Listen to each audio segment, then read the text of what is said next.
আসসালামু আলাইকুম। চলে আসলাম নুসরাত ওয়ার্ল্ড থেকে, নুসরাত চৌধুরী। আমি আজকে দেশি মুরগি রান্না করব, সেজন্য প্রথমেই চুলায় বসিয়ে নিলাম একটা হাঁড়ি এবং দিয়ে দিলাম পরিমাণ মতো তেল। তেল গরম হয়ে গেলে দিয়ে দিচ্ছি তার মধ্যে পেঁয়াজ। আমি আজকে সব কিছুই মোটামুটি দেশি ইউজ করার চেষ্টা করব। আমার পেঁয়াজটাও দেশি পেঁয়াজ। তো পেঁয়াজটা তেলের মধ্যে দিয়ে একটু নেড়ে দিব। পেঁয়াজগুলা ছাড়াই নিব আর কি, হালকা করে নেড়ে দিব। তো আজকে আমি দেশি মুরগি রান্না করব। দেশি মুরগি খেতে অন্যরকম মজা লাগে। ব্রয়লার বা কক সোনালির থেকে দেশি মুরগির মজাটা একটু ডিফারেন্ট হয়। যারা দেশি মুরগি খেয়ে অভ্যস্ত তারা অবশ্যই বুঝবেন। তো আমি পেঁয়াজগুলোকে হালকা বাদামি কালার করে ভেজে নিয়েছি, দেখতেই পাচ্ছেন। এবার আমি এখানের মধ্যে আস্ত গরম মশলা দিয়ে দিব। গরম মশলাতে আমি ব্যবহার করেছি তেজপাতা, দারচিনি, এলাচ, লবঙ্গ। এলাচগুলোকে আমি একটু থেতো করে দিয়েছি। তো একটু ভাজাভাজি করার পরে আমি দিয়ে দিব এটার মধ্যে রসুন বাটা, আদা রসুন বাটা একসাথেই পরিমাণ মতো আদা রসুন বাটা দিয়ে দিলাম। তো আমি আজকে একটু ডিফারেন্ট করে রান্না করছি, দেখতেই পাচ্ছেন। প্রথমে আমি শুধু তেল আর পেঁয়াজ দিয়েছি, পরে গরম মশলা আস্তা দিয়েছি, তারপরে দিয়েছি আদা রসুন বাটা। তারপর দিয়ে দিব মরিচ গুঁড়া। যে যেরকম ঝাল খান সেরকমই দিবেন, কম বেশি করে আপনারা দিয়ে দিবেন। আমি আমার পরিমাণ মতো দিয়েছি। তারপরে দিয়ে দিব আমি এখানে হলুদের গুঁড়া। হলুদের গুঁড়াটা একটু বেশি দিয়েছি, যেহেতু দেশি মুরগি একটু মশলাটা বেশি হলে ঘ্রাণটা মজা হয় রান্নার। তারপর এগুলোকে আমি মিক্স করে নিব, একটু হালকা করে মিক্স করে ভাজা ভাজার মতো করে নিব আর কি। তারপরে আমি এখানে দিয়ে দিব পরিমাণ মতো লবণ। আমার তরকারি এবং আলু, আমার মাংস এবং আলুতে যতটুকু লাগবে আমি ততটুকুই দিয়েছি। আপনারা আপনাদের মতো করে দিয়ে দিবেন। তারপরে ভাজা শেষে একটু যখন তেল উঠে আসছে তখন আমি দিয়ে দিব জিরা গুঁড়া, আর দিয়ে দিব পাঁচফোড়নের গুঁড়া। পাঁচফোড়নের গুঁড়া দিয়ে দিব, তারপরে দিয়ে দিব ধনিয়ার গুঁড়া। সব কিছু দেওয়ার পরে আমি এখানে একটু নেড়ে দিব।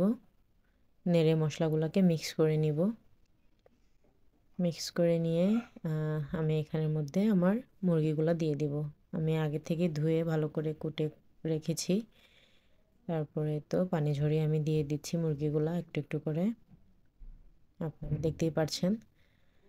সো আমি এখানে ঘরের জন্য রান্না করেছি, তাই একদম হাড় গুড় মাংস, কলিজা গুর্দা সব কিছুই দিয়েছি।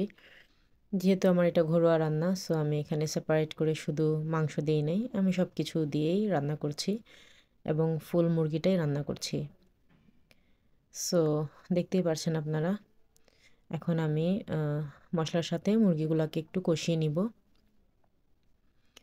কষিয়ে নিব মানে একটু নেড়ে দিব যাতে মশলা সব দিকে লেগে যায়। তো আমার নাড়া যখন হয়ে যাবে, নাড়া হয়ে গেলে আমি এটাতে ঢাকনা দিয়ে বসিয়ে রাখবো যতক্ষণ না পর্যন্ত নেক্সট স্টেপে যাওয়া না যায়। তো এই তো আমার ঢাকনাটা তুললাম, তুলে আমি একটু নেড়ে দিলাম। আমার মশলাটা একটু কমে আসছে এবং মাংস থেকে পানি বের হয়ে গেছে। তো সেজন্য আমি একটু নেড়ে চেড়ে দিব। নেড়ে চেড়ে দিয়ে আমি এখন এটার মধ্যে আমার ধুয়ে কেটে কুটে রাখা আলুগুলাকে দিয়ে দিব। আমি এখানে নতুন আলু ইউজ করছি।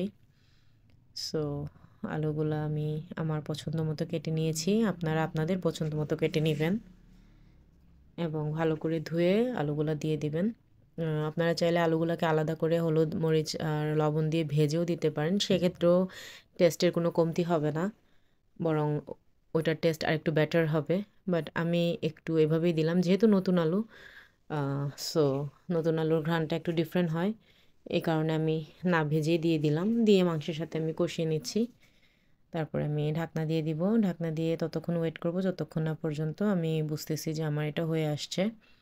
তো এই তো আমি ঢাকনাটা তুলে ফেললাম, দেখতেই পাচ্ছেন আপনারা তেল আলাদা হয়ে গেছে, মাংস আলু আলাদা হয়ে গেছে। তো আমি আবারও ভালো করে নেড়ে দিব। ভালো করে নেড়ে আমি এখানে আমার আমার পরিমাণ মতো আমি যতটুক ঝোল রাখবো ঠিক ততটুকুই আমি পানি দিব।